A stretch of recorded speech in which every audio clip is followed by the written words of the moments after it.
Mr. Buckner. Sir,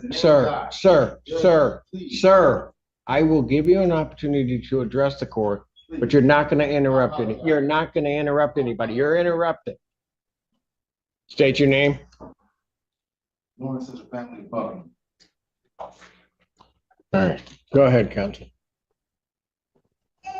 Mr. Johnson, go ahead. Good morning, man. Please, this Honorable Court, Kareem Johnson, on behalf of Mr. Buckner. All right, what are we doing on this case? Yeah, I have received all discovery and police reports with body camera. We're asking this matter be set for exam. However, Mr. Buckner has, I believe, 3 witnesses that I think we will want to ask the court to take testimony from at the exam. So I'm asking for some extra time to make sure I can get those witnesses subpoenaed to court. Any objection to that? Nelson? Your Honor, I don't object to the outbreak exam or to defense counsel's request. However, I believe counsel is new on the case. Is not aware of something that comprised the public defender up. Earlier this week, this defendant made threats to witness at preliminary examination. Yes. A new charge, Sir, you need to face me. a new charge has been authorized against this defendant as a result of his conduct. And as a result of that new charge being authorized, we are requesting remand. We have previously advised the public defender's office. Judge Rand Washington is in the office. Your Honor. Your Honor, this is, Sir, I will give you an opportunity to address the court, but you're not going to interrupt any. You're not going to interrupt anybody. You're interrupted. Yes. This exam was held on Tuesday, and after the victim in the case had testified, Mr. Buckner, during a break in the exam, threatened her in the gallery, and we did end up charging him with threatening to injure a witness. And this is a victim that he was not supposed to have contact with, as she was a victim on the FA case. So in that sense, he had violated the bond by contacting her in court and also threatening her with criminal charges, which is why we would be asking for his bond.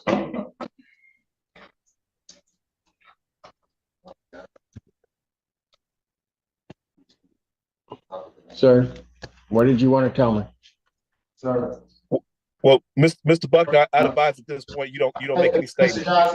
Mr. Johnson, I need to speak because if I don't speak, if the prosecutor said they want to lock me up in remand, it's up to Judge Simpson. So I have to present my portion of the truth. If I don't, I'm going to jail. Like, I have a family to support. Please, like, I am not guilty. And this is what I, Well, okay, on Tuesday, I had a hearing for a situation that I was allegedly accused of, right? During that hearing, it was my belief, so let me just say that, it is my belief that the coerced witness messed up the testimony. So they said that the witness said that I threatened her. I never threatened her. They said that they went to the officers, they had stuff on body cam, sir. No, it wasn't that. If you go on body cam, I was talking to my aunt Sandra Lamont and my family member, my phone was on, and I was talking to them, and nothing out of my mouth said, I'm gonna threaten that lady, I'm gonna get that lady. They have been trying to harass me and my family ever since that I got shot on Father's Day, and I didn't cooperate with the police investigation. I got shot 9 times, 1 time in the head. 2 days before all these incidents happened, please hear me out. Deputy Caruso from Washington County kept coming to my house saying, you need to testify who shot you. You need to testify who shot you. I said, Mr. Caruso, all I want to do is live my life. I got a family. I got my brothers here. I got people that I support. I don't want nobody getting killed else. I died twice in my brother's arm. The next day, I got in an incident with my lady friend, and it went from a domestic violence to a stalking. Ypsilanti police officer Tyson came in to Washington County Jail. The very night I was arrested, tried to read me a personal protection order. I said, I don't want to do it, and I didn't do anything wrong. The next day I woke up, I had stalking charge. That was dismissed. That was the malicious prosecution is going on. Please hear me out. Then Jacob Dillon came to my house, tried to run me over with a vehicle. I punched his window out. I go to jail for that at my home. Okay. Then so I come to court, and the prosecutors, Judge Lawrence Washington is the eyewitness. This same prosecutor, while he's in court on camera yesterday, sir, while we was on court on camera, just please hear me, said, Mr. Buckner, is threatening my witnesses in court. This is what this same prosecutor said. Judge Ray Washington said, no, he's not. Mr. Buckner is talking to me, and he's not threatening. See, they had already had it out. Hold, stop. There was a video requested. Does the video show anything? Yeah, I haven't had a chance to review, I just got it this morning. But we were informed immediately after the threat occurred, she informed our advocate, and then informed us that it had happened. And then she did a police report, and then we authorized the charges. Yana, may I? Hey, just a second, Mr. Johnson. Has the complaint's been authorized? Has it been sworn to? I don't think so yet. It was just authorized this morning at 8 a.m. All right. Yes, Mr. Johnson, go ahead, sir. Yana, this was not my case. This was the public defender's office's case. My case was dismissed prior to this case on Tuesday. I have no knowledge of this. I have no discovery on this. So I can't effectively address this and make sure my client gets his due process rights in terms of a bond revocation hearing. I understand that this may have just happened Tuesday and all the police reports and video camera have not been gathered. But I do think it is unfair to address this right now. Mr. Buckner has always showed up to court. He's always showed up to court timely. I think it's best for the attorney who was present at that hearing to handle this bond violation, especially if that case is still ongoing. I just can't effectively represent Mr. Buckner on a bond violation that I did not know was going to occur this morning right now, Yana. Yeah. Mr. Brown, were you there on that? I was not, Mr. Michael. First of all, I was not there. Mr. Michael Gaddy was. I'm not sure is this being handled as a bond violation. Well, they're asking for revocation of this bond because of new charges, I presume, and the nature of those new charges. So that's what they're asking for. I think a couple of things there, and I don't know what there was a request made for video from this courtroom of that date. We got time narrowed down. You need to take your hands out of your pockets. And the request was made. I checked with Judge Washington because she was the judge presiding as to whether or not she had any objection to that. She did not. That was, I think, Byrne provided to the people in this case. They have not had an opportunity to review it.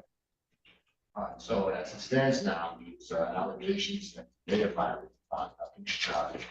Well, no, it's basically charged. It's authorized at this point. It's just it hasn't come through the system yet. Okay, so here's what I'm going to suggest, and it may not like it, but I think maybe this is the way to do it. The video. Somebody from your office, Mr. Brown, was handling his exam, correct? Yeah. Okay. We just talked about witness. He didn't see anything. So what I would do, and I get Mr. Johnson's point, he's trying to do that. What I'm going to do is temporarily take the defendant into custody. I want that video provided to Mr. Buckner. Mr. Buckner. I don't know what's on the video. I did not view it myself. And then have counsel look at the video, and then I will myself look at it when I get a break to be able to do so, and then make a determination if based upon that, his bond in this case should be revoked. I think that's probably the fairest way that I can potentially do. Yes, sir. Sir, I appreciate you first and foremost for this opportunity. And I say just to the court that upon looking at the video, the prosecutor said that I want the whole court to hear it. I physically said that I was going to threaten and get this woman. Sir, first of all, I don't want you saying anything about what's going to be that new case coming up. I don't want you saying anything. I'm not going to hear it because you're going to end up hurting yourself. What I have said is you will be going into custody. We will then, and I'm not saying even at this point I'm going to keep you in custody. A video was requested. I am going to give, the prosecutor's got to look at it. I'm going to give counsel that was handling it at that time an opportunity to look at it also. Mr. Brown has already indicated they spoke with your attorney at that hearing and he did not witness anything. And I don't know because I was not the judge presiding. So this is the best that I can do to try to figure it out at least preliminarily. Mr. Judge Simpson. Judge Simpson, I'm a very honorable person. I'm asking in all due respect. I'm not a flight risk, sir. Sir, I'm not saying that My you daughter's are. in the car. My daughter's in the car. Is there any way that I can call my brother so he can come? Sir, I'm going to expedite it as best I can to make sure that I can look at it, get you recalled back up and tell you what I'm going to do. But I think everybody has to look at it. Mr. Johnson's not here, so he can't himself look at it, but it affects his case. But the people that can look at it can do that and maybe get in touch with Mr. Johnson. I don't know, but I'm just saying that's the way I'm going to handle it at this juncture. All right? You don't represent me. Okay. So the guy that represents me is Mr. Gotti. Mr. Gotti is the key factor that you being here.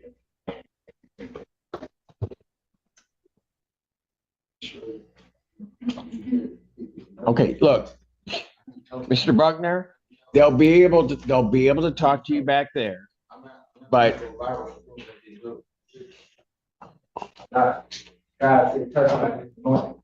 I'll pass the matter. Sir, you need to just quiet down, please. Court does call the case of the people versus Lawrence Buckner.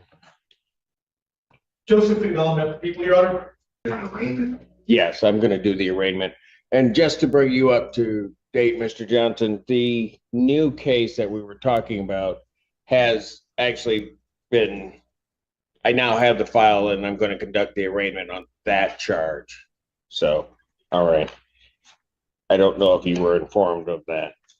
All right. Your name, sir? Sir, my name is Lawrence Buckner Jr. All right. You are before the court on a felony complaint, a one-count felony complaint that alleges that on or about April 1st, 2025, at the location of 4133 Washington Avenue, that being the 14A District Court, that you did influence or attempt to influence the testimony at an official proceeding by threatening to kill or injure a person. It's commonly known as witness intimidation, committing a crime threatening to kill or injure. Not asking you, sir, whether or not you believe you did that offense. Do you understand the nature of that charge, sir? Yes, sir. That is a felony. It is punishable by up to 15 years incarceration and or a $25,000 fine plus court costs. Do you understand that?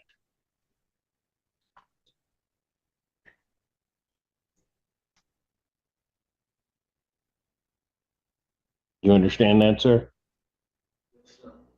And you understand also, sir, that a consecutive sentence may be imposed for any other conviction. You understand that?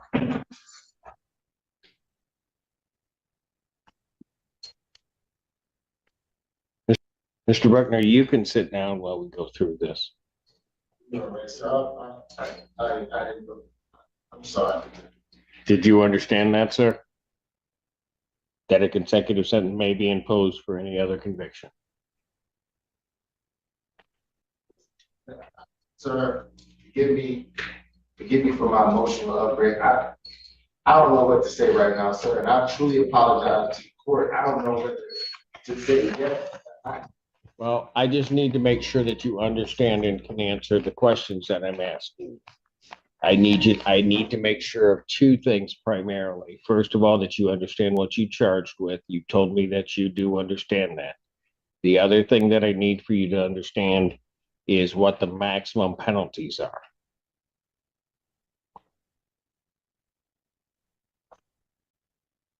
Miss- So there's no video. You may want to mute that. So this is my life. This is my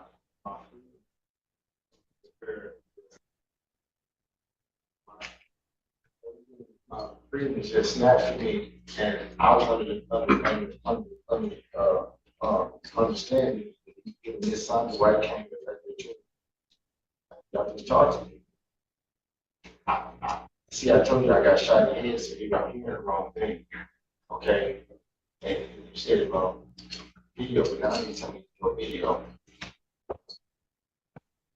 That's what I'm not understanding, because the whole basis of my freedom today was Judge Simpson viewing the video, and that's why I need help.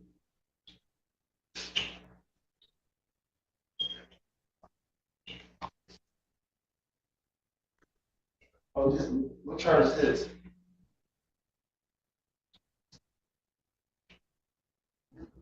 This is the charge of having April 4th and Judge Washington court? Okay.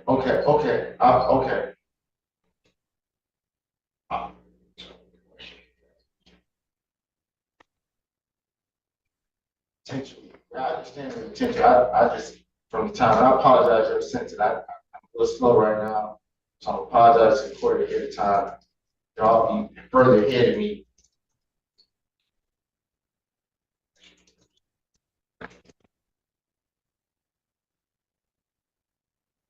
Second to original charge. Second to original charge that Ms. Johnson, Ms. Washington want to find out. Yeah. I understand, Judge. I'm sorry, I don't. Okay, so you understand then the maximum penalties on that charge? Yes, sir. All right. First question I have for you is, do you want to be represented by an attorney on this? It's a public defender case. Thank you. As to the formal reading, you waive any further formal reading of the complaint, stand to you. All right.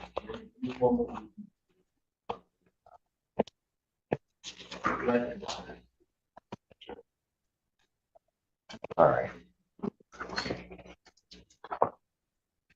Defendant pleading not guilty, demanding a probable cause hearing.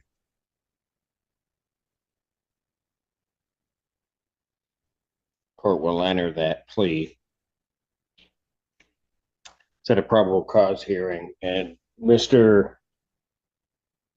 Johnson, before I set that date, were you asking for an adjournment of the other case? You were asking for that to be set for exam, were you not? I was, Your Honor, but based on these new developments, I think. Stay in jail. I'm not trying to stay in jail, Mr. Johnson. Like, please help me. I'm not trying to stay in jail. I will. Like, I don't want you to tell the judge to adjourn something. Then I need to be heard on it, and I could find out I did nothing wrong. I need help. And helping me is not leaving me inside Washington County Jail or trying to put me on some type of crazy bond. Like, Your Honor, I need help. okay, Mr. Buckner, Your Honor, based on my client's representations, I still ask that the court set this matter for exam. As I indicated this morning on my case, Mr. Buckner has, I believe, 2 or 3 witnesses that we would like to try and call at exam. I need some time to subpoena those witnesses. So I was asking the court for an extra week. So if we were setting the 15th, you would be looking at, say, the 22nd, you're saying? Yes, sir, Your Honor. All right. Any objection to that from the people on case ending in 1120? No, you're saying that the 22nd is not. All right. Well, all right. Right, but I think That will be before Judge Washington. All right, and on that case, his bond would continue. So on the other matter, I'll set preliminary examination and I hear what the defendant is saying. What date? April 10th, 2025, 9 a.m. on that matter. As to bond in this case. Allegation here is that my client allegedly had some outbursts. I had a chance to look at what was available on the equipment that was done. They will be able to prove that probably cause that. Thank you. Response. Thank you, Your Honor.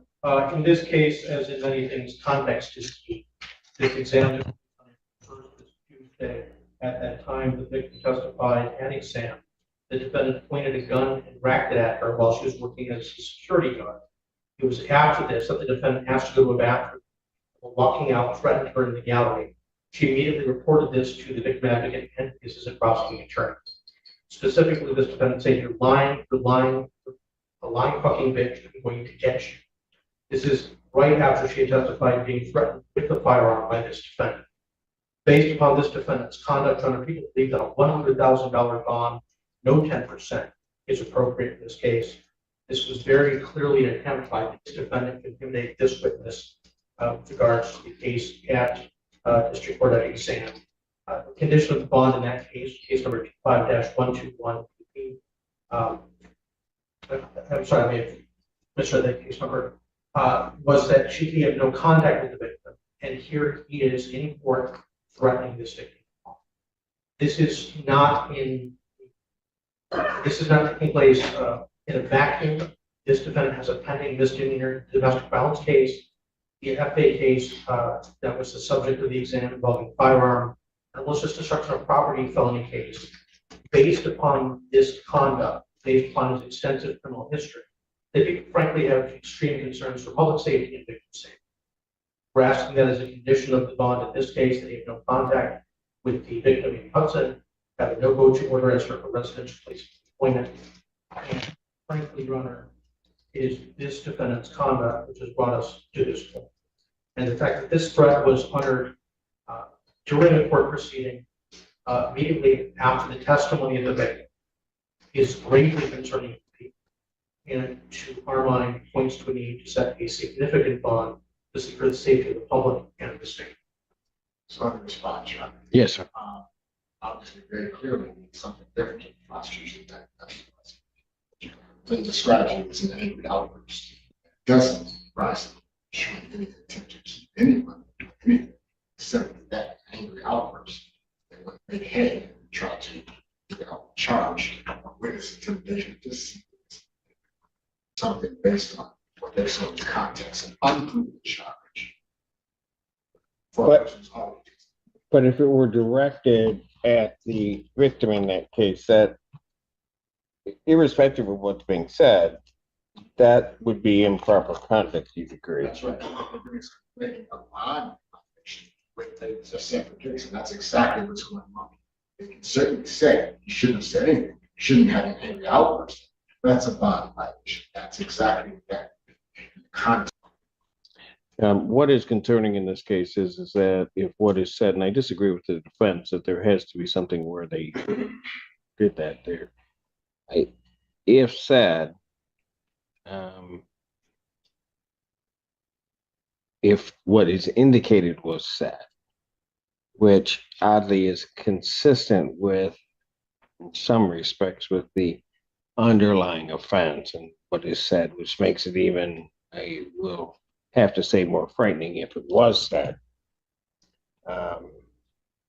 And that it is said during, even at a recess, but during a court proceeding where the defendant knows he is not to have any contact with that particular individual, is highly problematic and something this court cannot tolerate, should it be. That type of individual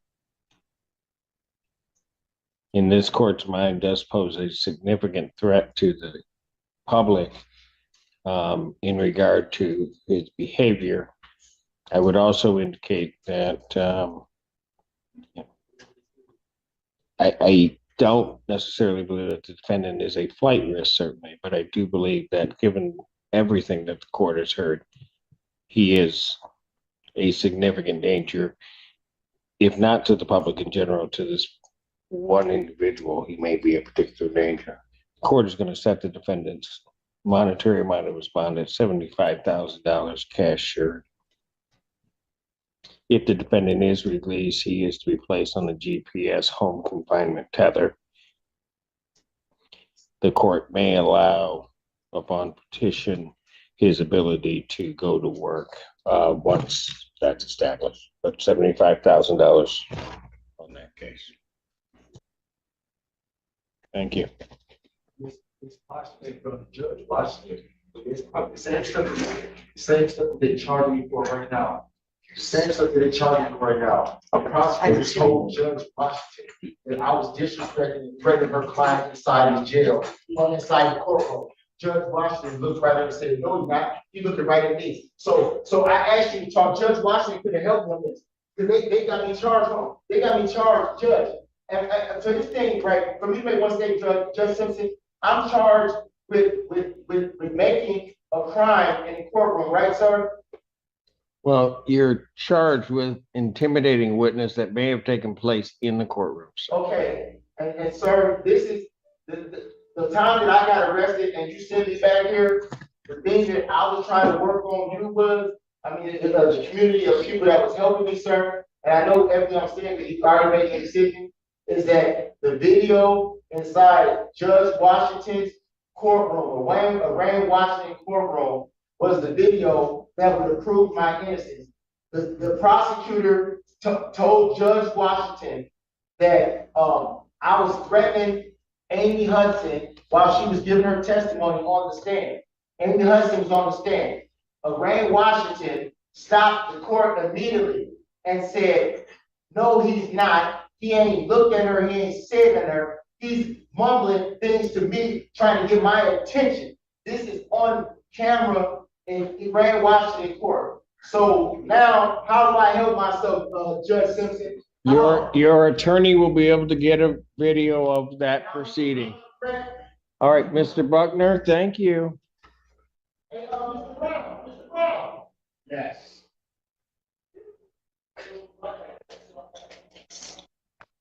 Thank you.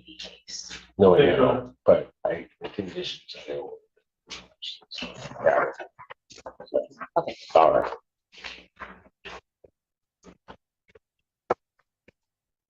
Thank you, Mr. Brown, and I appreciate that lesson on how to conduct a court. No, I always appreciate the help.